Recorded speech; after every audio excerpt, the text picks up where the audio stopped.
गरेर तयार गरिएको हाम्रा आदरणीय अध्यक्ष महानुभाव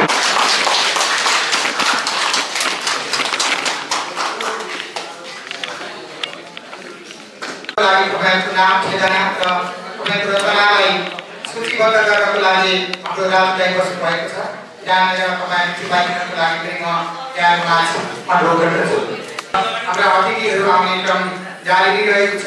हाम्रा बेलबारी नगर हितग्राही र शैक्षिक हबलाई सञ्चालन गर्दै विद्या जीवनमा जीवन विज्ञानसँग आबद्ध रही बेलबारी नगरपालिका वडा नम्बर 3 को जीवन विज्ञानसँग सम्बन्धित प्रयोगशालाको अध्यक्षको रूपमा मैले यसलाई अतिथि आसन गर्नको लागि आग्रह गर्दछु।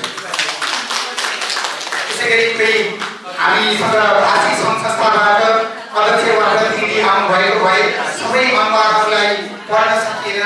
हजुरहरू यस संस्थाबाट प्रतिनिधि वा अध्यक्ष आएको छु भनेर थोरै हाम्रो सहयोग गर्ने महानुभावहरूलाई जानकारी गराइदिनु भएको भए र हामीले बोलाएका सम्पूर्ण महानुभावहरूलाई सबैलाई पढ्न थोरै असजिलो भएको यहाँहरूमा जानकारी गराउँदै थोरै जानकारी गराइदिनु हुनको लागि पनि अनुरोध गर्दै म आजको कविता भाषण कार्यक्रमलाई अगाडि बढाउने अनुमति चाहन्छु।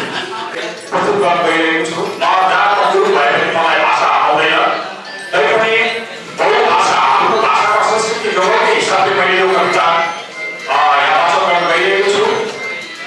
अब उर्वरा फुले गोरुले गाइले पानीलाई त्यो भन्छ, सोही हाती खोलाको मैले फुलको त्यो भन्छ। त्यो आफ्नो कवितामा अगाडि जान्छु। कविताको शीर्षक छ माया।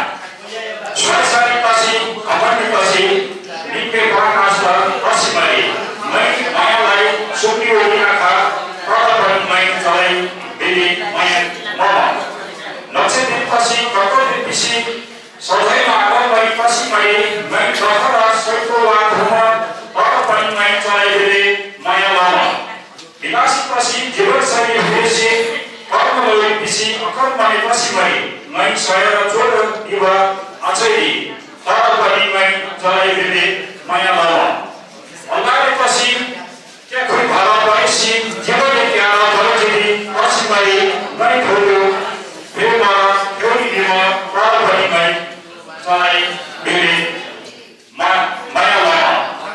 धन्यवाद। नमस्कार। अब यसको नेपालीमा चाहिँ मैले भएको छैन, आज मैले गुरु भाषाको इतिहास भने। धन्यवाद।